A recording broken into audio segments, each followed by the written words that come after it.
नमस्कार दोस्तों, स्वागत है आपका एग्जाम बुक चैनल में। दोस्तों, सिलेबस से रिलेटेड जो है वो मैंने सारी वीडियो बना दी हैं। आप डिटेल में मैंने सिलेबस को डिस्कस किया है कि क्या क्या सिलेबस होता है, कौन सा ऐसे ऐसे पार्ट्स हैं जो कि सिलेबस में नहीं है लेकिन उससे क्वेश्चन आते हैं, वो भी मैंने उसमें बताया है। इसमें मैं मेनली कॉन्स्टिट्यूशन की जो है वो एक सीरीज शुरू कर रहा हूँ, टारगेट यूपीएसआई के लिए, और यूपी लेखपाल में भी ये काम आएगा।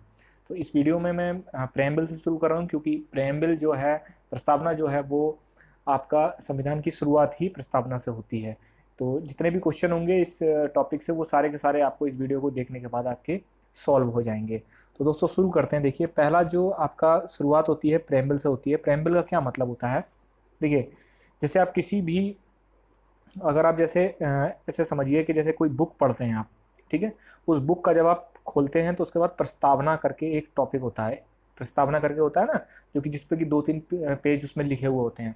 तो वो क्या बताती है प्रस्तावना? प्रस्तावना मेनली किसी भी बुक का वो बताती है, या फिर उसको इंग्लिश में प्रीफेस कहते हैं, कि इस बुक में अंदर आपको क्या मिलने वाला है। वो एक कंसाइज रूप में वो आपको बता दिया जाता है।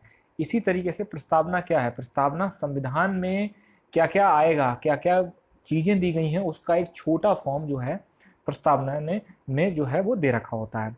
तो इसमें क्या होता है, देखिए, सबसे पहला जो है, सबसे पहले प्रस्तावना को किस देश ने अपने संविधान में सम्मिलित किया? वो देश था अमेरिका। अमेरिका का जब संविधान लागू हुआ तो उसमें उन्होंने सबसे पहले प्रस्तावना को जो है जगह दी। ठीक है। प्रस्तावना को क्या कहा जाता है? प्रस्तावना को मेनली संविधान का परिचय कहा जाता है। संविधान का परिचय पत्र जो है वो प्रस्तावना को कहा जाता है, प्रियम्बल को। ठीक है। और फिर आता है, प्रस्तावना को संविधान का परिचय पत्र किसने कहा? ये क्वेश्चन बनता है यहाँ से। एन पालकीवाला जो थे, उन्होंने जो है वो प्रस्तावना को संविधान का परिचय पत्र कहा था। ठीक। फिर एक क्वेश्चन उठता है कि बहुत जब प्रस्तावना जब इसमें संविधान में इंक्लूड हुई तो उसके बाद एक क्वेश्चन आया कि क्या प्रस्तावना में संशोधन हो सकता है? ठीक है।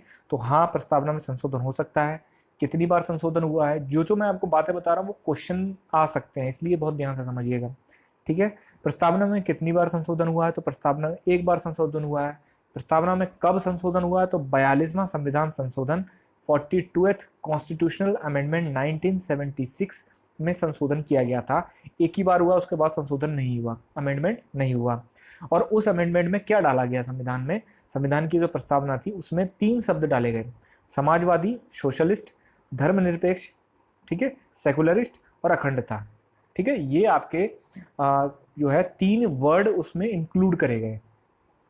ठीक। फिर है, संविधान का शक्ति का स्रोत कहाँ है? ये क्वेश्चन इतनी बार रिपीट हुआ है कि आप सोच भी नहीं सकते, और बहुत, अगर किसी ने नहीं पढ़ा होगा तो वो गलत लगा के आ जाएगा। ठीक है। तो चूंकि संविधान का शक्ति का स्रोत, बहुत सारे लोग संसद लगा के आ जाते हैं, जो कि बिल्कुल गलत है। संविधान की शक्ति का स्रोत जो है वो भारत के लोगों में है। ठीक है। तभी जब प्रस्तावना की शुरुआत होती है तब वो इस शुरुआत में ही बोला जाता है कि हम भारत के लोग। ठीक है। जैसे ये देखिए, ये प्रस्तावना है। ठीक है। अब प्रस्तावना में कैसे शुरुआत होती है? तो ये कहता है कि हम भारत के लोग भारत को एक संपूर्ण, प्रभुत्व संपन्न, समाजवादी, पंथनिरपेक्ष, लोकतंत्रात्मक गणराज्य बनाने के लिए तथा उसके समस्त नागरिकों को सामाजिक, आर्थिक, राजनीतिक न्याय, विचार, अभिव्यक्ति, विश्वास, धर्म, उपासना की स्वतंत्रता, प्रतिष्ठा और अवसर की समता प्राप्त करने के लिए तथा उन सब में व्यक्ति की गरिमा और राष्ट्र की एकता और अखंडता सुनिश्चित करने वाली बंधुता बढ़ाने के लिए दृढ़ संकल्प होकर अपनी इस संविधान सभा में आज तारीख 26 नवंबर 1949 को एतद्द्वारा इस संविधान को अंगीकृत, अधिनियमित और आत्म समर्पित करते हैं। ये आपकी पूरी की पूरी जो है एक उद्देश्य का मतलब, ये प्रेम्बल यही है, जो मूल, जो रियल प्रेम्बल है वो यही है। ठीक है। अब इसमें जो कुछ कीवर्ड्स दिए गए हैं उनसे बहुत क्वेश्चन पूछता है वो, तो वो आप कीवर्ड्स को समझ लेते हैं कि इसमें क्या बोला है। जैसे प्रभुत्व संपन्न क्या होता है, समाजवादी क्या होता है, पंथनिरपेक्ष क्या होता है। अब हम एक एक चीज को लेके हम डिफाइन करेंगे इसमें। ठीक है। तो आगे बढ़ते हैं। देखिए, प्रस्तावना में संप्रभुता, प्रभुत्व संपन्न जो है, जो वर्ड यूज किया गया है उसका क्या मतलब है? उसको इंग्लिश में कहते हैं सॉवरेन। सॉवरेन का मतलब होता है भारत किसी अन्य देश पर निर्भर नहीं है। सॉवरेन का मतलब ये होता है, ठीक है, किसी देश का डोमिनियन नहीं है। डोमिनियन का मतलब समझते हैं यहाँ पे। डोमिनियन का मतलब होता है कि जैसे कोई देश जब किसी दूसरे देश पर डायरेक्ट या इनडायरेक्टली वे में राज करता है, तो सेंट्रल पावर जो होती है वो दूसरा देश होता है जो कि आपका उस पर राज कर रहा है, और लेकिन उसके जो अंदर जो भी राजनीतिक या फिर जो भी एडमिनिस्ट्रेशन चलता है वो वही लोग चलाते हैं, उस देश के लोग चलाते हैं, लेकिन उसकी मूल पावर जो होती है वो किसी दूसरे देश में आपका सम्मिलित होती है। जैसे डोमिनियन क्या था, ऑस्ट्रेलिया जो था वो ब्रिटेन का डोमिनियन था, ठीक है। ऑस्ट्रेलियन लोग एडमिनिस्ट्रेशन तो खुद चलाते थे, लेकिन उसकी सेंट्रलाइज पावर जो थी वो ब्रिटेन के हाथों में थी, ठीक है। इसके ऊपर कोई शक्ति नहीं है, मतलब वो जो देश है अगर वो सॉवरेन है उससे ऊपर कोई शक्ति नहीं है, मतलब वो किसी पे डिपेंडेंट नहीं है, ना ही वो किसी की बात सुनेगा, वो खुद पे एक खुद में ही एक पावर है वो, ठीक। भारत अपने आंतरिक और बाह्य मामलों को सुलझाने के लिए स्वतंत्र है।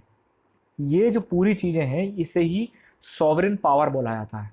सॉवरेनिटी जो होती है वो यही होती है कि कोई भी देश जब किसी दूसरे देश पर निर्भर नहीं होता है, उसकी मतलब वो खुद की इंटरनल और एक्सटर्नल जितने भी मुद्दे होते हैं वो खुद सुलझाता है, ठीक है। कोई शक्ति उस कंट्री के ऊपर नहीं होती है। ये जो है सॉवरेनिटी होती है, जिसको हम प्रभुत्व संपन्न बोलते हैं।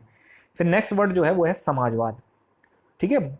समाजवाद, इसमें क्या है, इसमें निजी और सार्वजनिक क्षेत्र एक साथ मौजूद रहते हैं, ठीक है। जो समाजवाद होता है, भारत में समाजवाद का मतलब यही है कि जहां पर निजी और सार्वजनिक क्षेत्र साथ साथ मौजूद रहें। जैसे हमारे यहाँ प्राइवेट कंपनियां भी काम करती हैं और हमारे यहाँ सरकारी कंपनियां भी काम करती हैं, तो वो दोनों एक साथ काम कर रही हैं, ठीक है। किसी जैसे रशिया की तरह सारा का सारा जो है वो आपका गवर्नमेंट के हाथ में नहीं है, अमेरिका की तरह सारा का सारा जो है प्राइवेट सेक्टर के हाथ में नहीं है, ठीक। इसका उद्देश्य क्या होता है समाजवाद का, वो ये होता है कि गरीबी, उपेक्षा, अवसर, असमानता को खत्म करना। ये जितनी भी जो सामाजिक बुराइयां हैं जो उनको खत्म करना समाजवाद का एक मूल उद्देश्य होता है, ठीक। अब नेक्स्ट बढ़ते हैं। नेक्स्ट है धर्मनिरपेक्ष।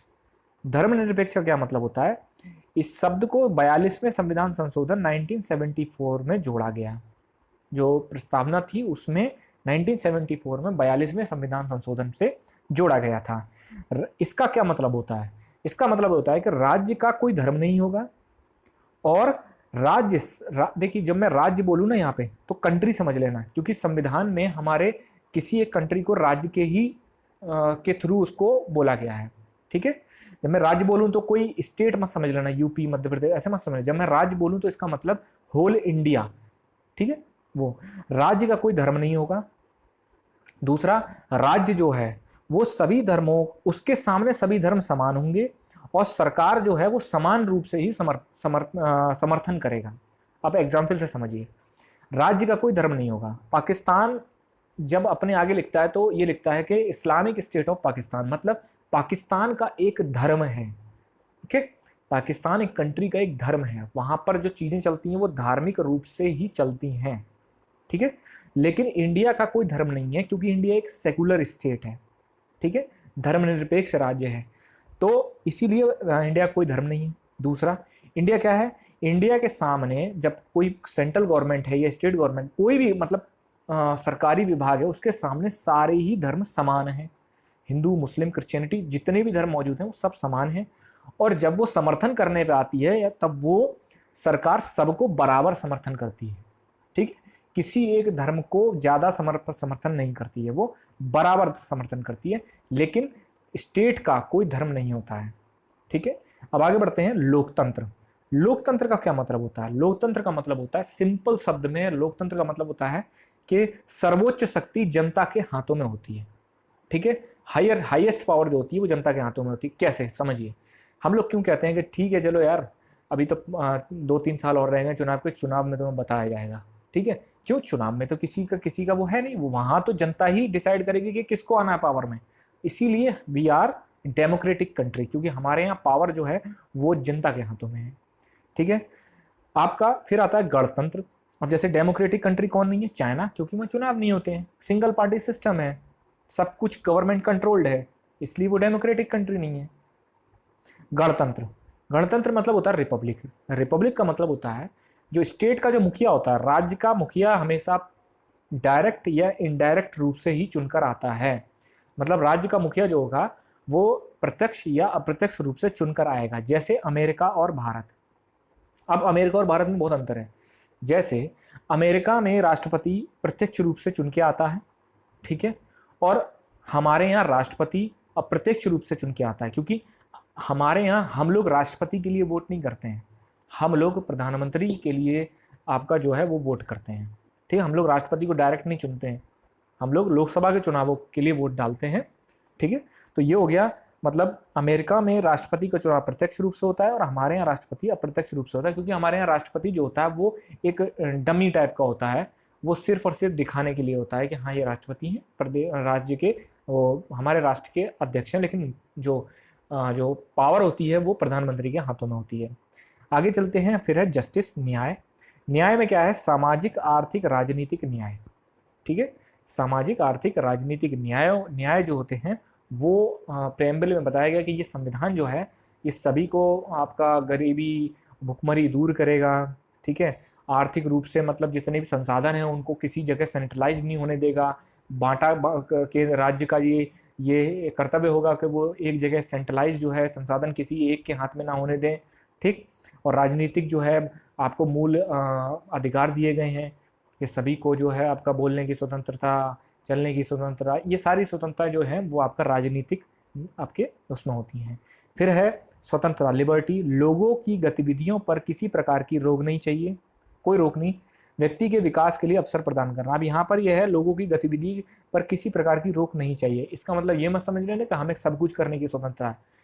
संविधान के हर जब मैं आपको मूल अधिकार पढ़ाऊंगा, फंडामेंटल राइट्स पढ़ाऊंगा, तो उसमें हर आर्टिकल के नीचे रीजनेबल रेस्ट्रिक्शन दे रखे हैं, ठीक है, कि भाई कुछ कुछ रेस्ट्रिक्शन भी हैं, आपको पूरी पावर नहीं दे दी जाती है वो, ठीक है। जब हम वो पढ़ेंगे उसको फिर डिटेल में यहाँ समझेंगे। फिर आपका समता, इक्वलिटी में क्या है, समाज में किसी भी वर्ग के विशेषाधिकार की अनुपस्थिति, मतलब किसी एक वर्ग को आप विशेषाधिकार नहीं दे सकते, उसको प्रिविलेज नहीं दे सकते, ठीक। बिना भेदभाव के हर व्यक्ति को समान अवसर प्रदान करना, कोई भी किसी भी धर्म रूप जाति जो भी इंसान होगा उसको समान रूप से अवसर प्रदान किया जाएगा। उसके बाद है बंधुत्व, फ्रेटर्निटी का मतलब है भाईचारे की भावना रखना। भारत की एकता और अखंडता को बनाए रखने के लिए भाईचारा होना बहुत जरूरी है, क्योंकि हमारे देश में डाइवर्सिटी बहुत ज़्यादा है, ठीक है। तो उसके भी कुछ कुछ प्रावधान ऐसे करे गए हैं हमारे संविधान में जिससे कि आपका बंधुत्व, फ्रेटर्निटी, भाईचारा बना रहे हैं। आगे चलते हैं, उसके बाद दे रखा है, देखिए अब क्वेश्चन किस फॉर्म में आते हैं। देखिए क्वेश्चन ऐसे आ सकते हैं, जैसे प्रस्तावना में वो ये पूछ लेगा कि भाई प्रस्तावना में न्याय कितने दे रखे हैं, भारत के संविधान की प्रस्तावना में न्याय कितने हैं, 3, 4, 5, 6। तो देखिए 3 न्याय के बारे में बात करता है वो, सामाजिक आर्थिक राजनीतिक न्याय, 3 न्याय हैं। कितने प्रकार की स्वतंत्रता हैं, तो 5 स्वतंत्रताएं हैं, विचार, अभिव्यक्ति, धर्म, विश्वास, उपासना, ये आपकी स्वतंत्रताएं हैं। अगर आप लोग डिमांड करेंगे तो मैं ये जो मटेरियल है ये इंग्लिश में भी प्रोवाइड करा दूंगा, ऐसी कोई प्रॉब्लम नहीं है। समता 2 तरीके की हैं, वो है प्रतिष्ठा और अवसर की समता, ठीक। उसके बाद है संविधान के उद्देश्य कौन कौन से हैं, ऐसा क्वेश्चन पूछ लेगा कि निम्न में से संविधान के उद्देश्य कौन सा नहीं है या फिर कौन सा है। तो न्याय, स्वतंत्रता, समता, बंधुता, ये संविधान के उद्देश्य हैं। संविधान कब लागू हुआ, सिंपल, 26 नवंबर 1949 को संविधान लागू हो गया था, ठीक। प्रस्तावना में जो सामाजिक आर्थिक राजनीतिक न्याय देने की बात करी जा रही है वो कहाँ से ली गई है, तो वही वो रूस की क्रांति 1917 में इसी वजह से लड़ी गई थी ये क्रांति, तो वहां से हम लोगों ने इसको उठा लिया। उसके बाद है प्रस्तावना में स्वतंत्रता, समता, बंधुता कहाँ से लिया गया है, तो फ्रांस की क्रांति से ये तीनों के तीनों वर्ड आपके लिए गए हैं। ये वर्ड कह लो या फिर ये जो भावना है ये फ्रांस की क्रांति से ली गई है। प्रस्तावना को संविधान की कुंजी किसने कहा था, अर्नेस्ट बार्कर, इन्होंने कहा था कि भाई प्रस्तावना जो है संविधान की कुंजी है। कुंजी मतलब भाई लॉक जो है वो प्रस्तावना से ही खुलेगा संविधान का। उसके बाद है उच्चतम न्यायालय ने किस केस में कहा था कि प्रस्तावना संविधान का भाग है, सीधा क्वेश्चन पूछता है। तो प्रस्तावना केशवानंद भारती बनाम केरल राज्य 1973, इसके लिए मैं एक बिल्कुल डिफरेंट ये क्योंकि बहुत बड़ा केस है, इसको मिनी कॉन्स्टिट्यूशन ऑफ इंडिया भी बोला जाता है, क्योंकि इसने बहुत ज़्यादा ऐसी चीज़ें हमारे देश को दी हैं, संविधान को दी हैं, जो कि एक अनुमान नहीं लगाया जा सकता। तो जब पूरा कॉन्स्टिट्यूशन खत्म होने पे आएगा उसके बाद में कुछ कुछ ऐसे टॉपिक हैं मेन जिनसे क्वेश्चन बनता है जो आपको पता होने चाहिए, वो मैं आपको बताऊंगा।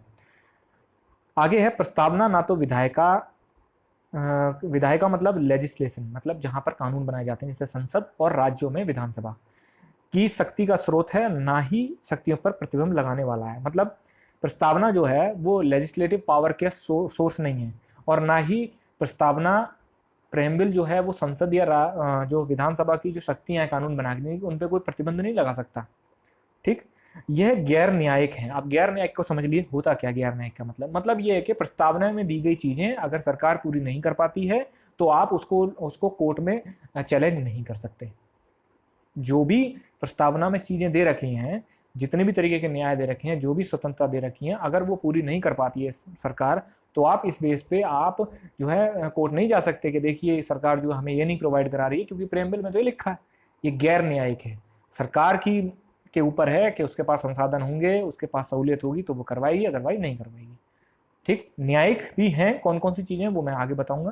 जैसे फंडामेंटल राइट्स जो है वो न्यायिक है, अगर उनका उल्लंघन होता है तो आप सीधे आर्टिकल 32, 226 हाई कोर्ट के लिए और 32 सुप्रीम कोर्ट के लिए सीधे आप सुप्रीम कोर्ट जा सकते हैं या हाई कोर्ट जा सकते हैं। नेक्स्ट बढ़ते हैं।